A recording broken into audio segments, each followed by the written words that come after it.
Selamat siang. Assalamualaikum warahmatullahi wabarakatuh. Swastiastu, Namo Buddhaya, salam sejahtera bagi kita semua. Kami dari kelompok 5 akan menjelaskan tentang makna ilmu negara. Oke, untuk penjelasan yang pertama akan dijelaskan sama Mas Rehan. Dipersilakan Mas Rehan untuk menjelaskan.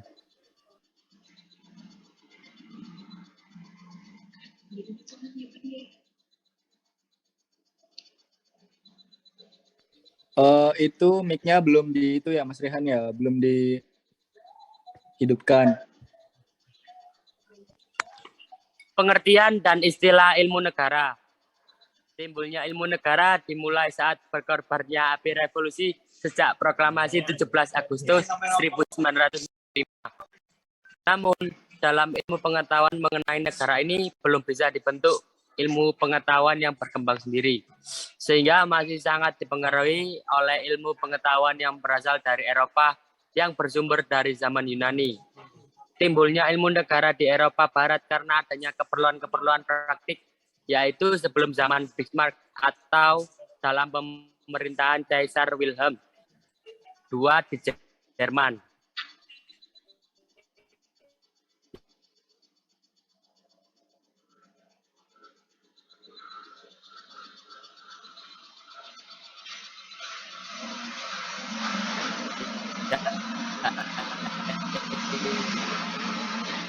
Itu ilmu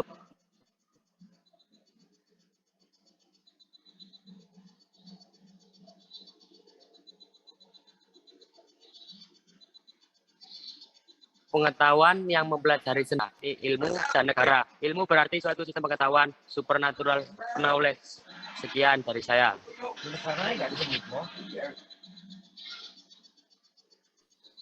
Oke, terima kasih buat Mas Rehan. Yang kedua akan saya bacakan seperti dikemukakan oleh para ahli pikir yaitu Nanning 1983. Yang pertama, Aristoteles, negara atau polis ialah persekutuan dari keluarga dan desa untuk mencapai kehidupan yang sebaik-baiknya. Yang kedua, ada Jean Bodin. Negara ialah suatu persekutuan dari keluarga-keluarga dengan segala kepentingannya yang dipimpin oleh suatu kekuasaan yang berdaulat. Yang ketiga, Hans Kelsen.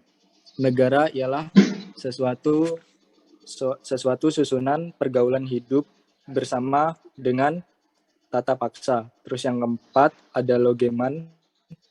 Negara adalah suatu organisasi kemasyarakatan yang bertujuan dengan kekuasaannya mengatur serta menyelenggarakan suatu masyarakat. Dan yang keempat, lanjutannya yang keempat itu ada dalam keputusan istilah ilmu negara berasal dari bahasa Belanda, Stadtler, yang diambil dari istilah bahasa Jerman, Stadtlerhe. Dalam bahasa Inggris dipakai istilah theory of state atau teori negara. The general theory.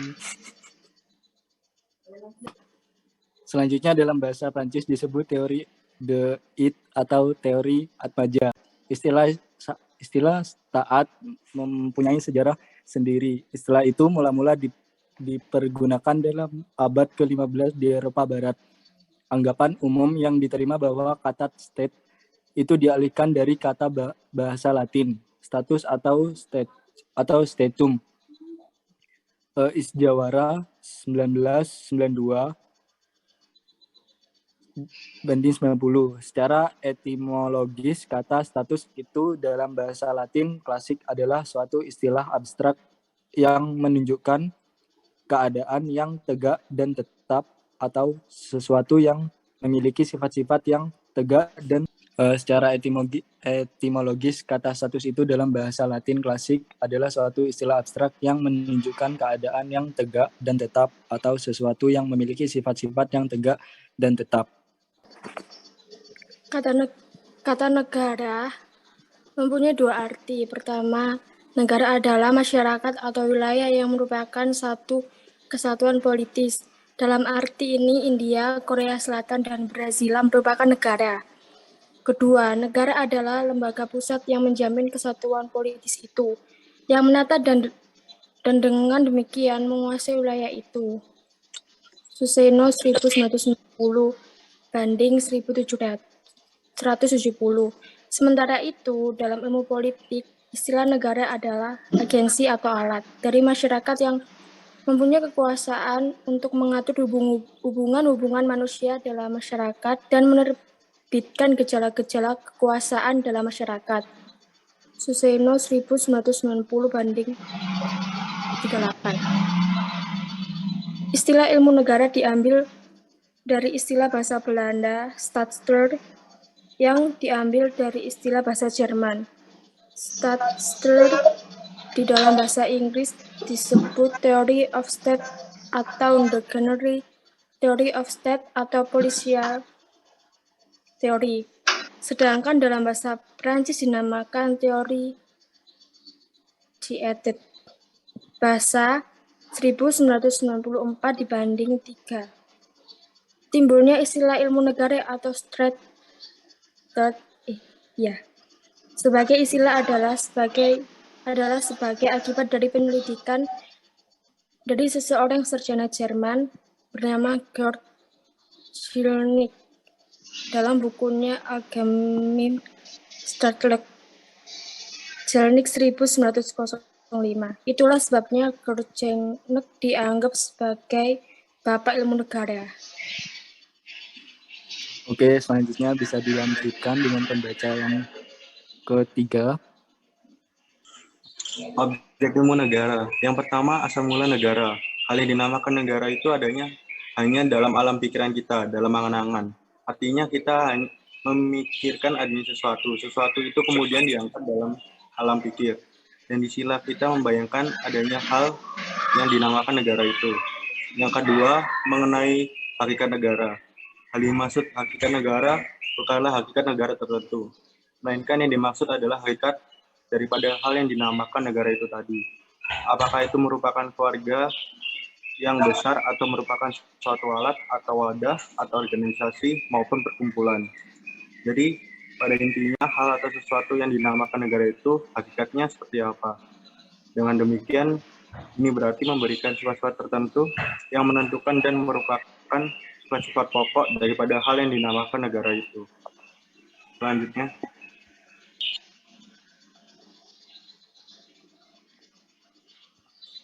Oke, buat pembaca selanjutnya.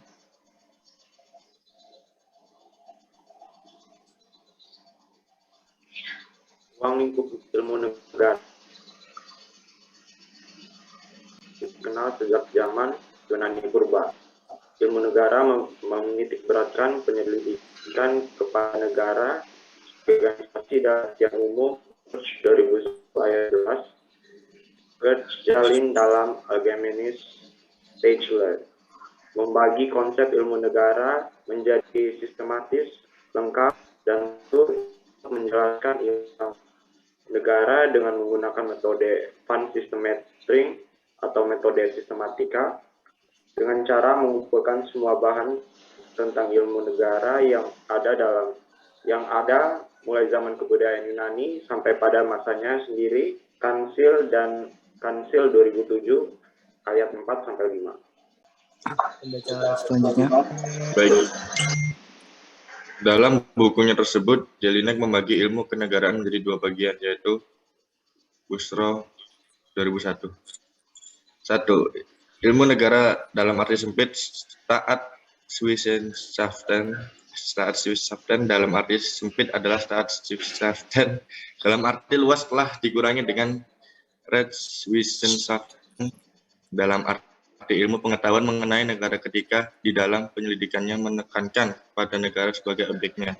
2. Ilmu pengetahuan hukum Rechtswissenschaften yang dimaksud dengan Rechtswissenschaften adalah ilmu pengetahuan mengenai negara, tetapi di dalam hal ini penyelidikannya ditekankan pada segi hukum. Dan terima kasih. Oke, buat tadi Mbak Sena ya. Ya, saya menjelaskan Keberapa, mengenai bentuk negara. Ya, saya akan menjelaskan mengenai bentuk negara. Hal yang dimaksud bukanlah bentuk negara tertentu saja atau yang sifatnya konkret. Ketika membicarakan bentuk-bentuk negara, berarti membicarakan tentang kemungkinan bentuk yang diadakan oleh negara. Di dalam keanekaragaman tentang bentuk-bentuk negara itu, masih kita dapatkan persamaan-persamaannya sehingga tidak mengubah hakikat negara. Objek dari ilmu negara itu sama dengan objek hukum tata negara dan objek hukum tata pemerintah. Hanya sudut pandangnya yang berlainan. Ilmu negara memandang, menyelidiki, mempelajari objeknya, yaitu negara, dalam pengertiannya yang abstrak, umum, universal, sedangkan kalau kedua ilmu lainnya itu memandang, menyelidiki, mempelajari objeknya, yaitu juga negara dalam pengertiannya yang konkret atau yang tertentu. Terima kasih. Oke.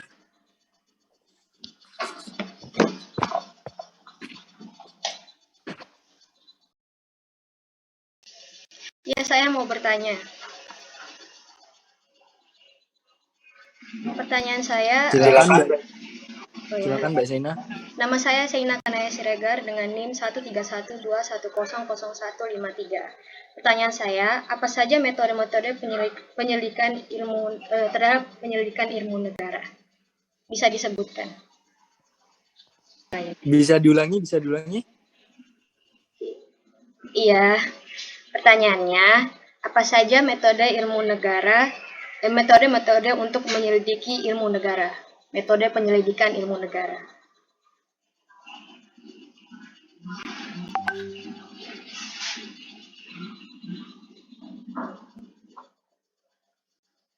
Baik, akan saya jawab dari pertanyaannya Mbak Zaina.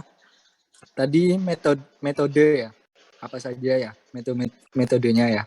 Iya, apa-apa saja metodenya, sebutkan. Bisa dijelaskan? bisa didengarkan? Bisa. Metodenya itu ada 10. Nah, metodenya itu ada yang pertama itu ada metode dedikusi, yang kedua ada metode induksi, yang ketiga itu ada metode diaklektis atau dialektische metode dalam bahasa itunya, asingnya. Terus yang keempat itu ada metode filosofis. Terus yang kelima itu ada metode perbandingan atau metode van vergelijking. Terus yang keenam itu ada metode sejarah atau metode van historisch beschouwing. Terus yang ketujuh ada metode sistematik atau metode van systematic sharing. Yang ke-8 ada metode hukum atau juridis atau legalistis metode. Yang ke-9 ada metode sinkretis atau synkretism atau sinkretismus. Terus yang terakhir yang 10 itu ada metode fungsional atau fungsional metode.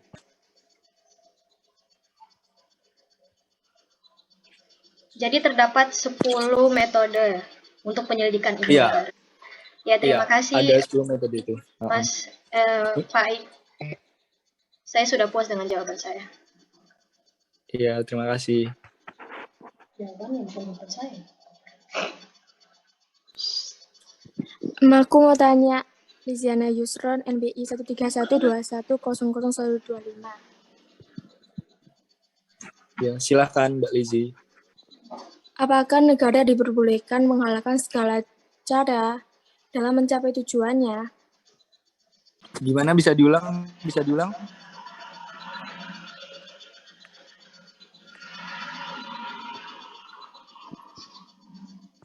Apa tadi pertanyaannya? Apakah negara diperbolehkan menghalalkan segala cara dalam mencapai tujuannya?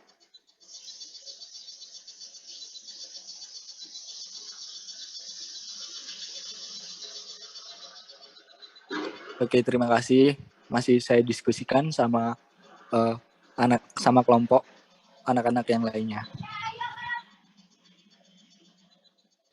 Oke, saya akan menjawab pertanyaan dari Mbak Liziana. Pertanyaannya, apakah negara diperbolehkan menghalalkan segala cara dalam mencapai tujuannya?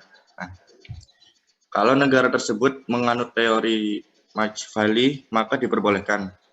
Dalam menjalankan politiknya, negara nggak perlu dihalangi oleh pertimbangan-pertimbangan moral, segalanya diizinkan, kekerasan, penipuan, pembunuhan, dan lain-lainnya. Kalau hal itu adalah suatu tuntutan buat mempertahankan kekuasaan negara. Tetapi kalau melihat dari sudut pandang hukum internasional, hal tersebut sangat dilarang. Hukum internasional menjunjung tinggi hak-hak asasi manusia, sehingga kalau dilakukan dengan menghalalkan segala cara, jelas melanggar ketentuan yang ada dalam hukum internasional. Sekian, terima kasih.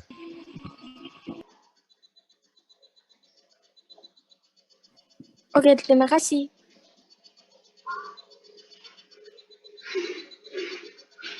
Apakah masih bisa bertanya? Oke, masih bisa, silakan Mas Umbu. Saya mau bertanya, mengapa ilmu negara khusus harus dikaitkan dengan ilmu negara umum? Oke, terima kasih. Masih didiskusikan ya. Saya akan menjawab pertanyaan dari Mas Sumbu tadi yang berkaitan dengan mengapa ilmu negara khusus harus dikaitkan dengan ilmu negara umum. Karena ilmu negara umum adalah ilmu negara yang bersifat teoritis, abstrak, dan universal. Sedangkan ilmu khusus adalah ilmu negara teoritis yang khusus berlaku bagi negara tertentu.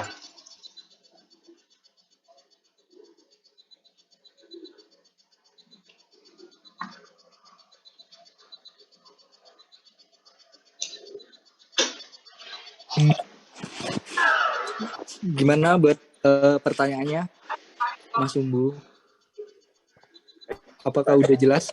Jawabannya saya terima. Jelas. Oke, sekian. Mungkin ada yang mau bertanya lagi? Saya tidak ada, Mas. Mungkin sekian ya dari pembahasan tentang bagaimana ilmu negara. Mungkin bisa diakhiri ya. Terima kasih semuanya dari kelompok 5. Assalamualaikum warahmatullahi wabarakatuh. Waalaikumsalam warahmatullahi wabarakatuh. Waalaikumsalam warahmatullahi wabarakatuh.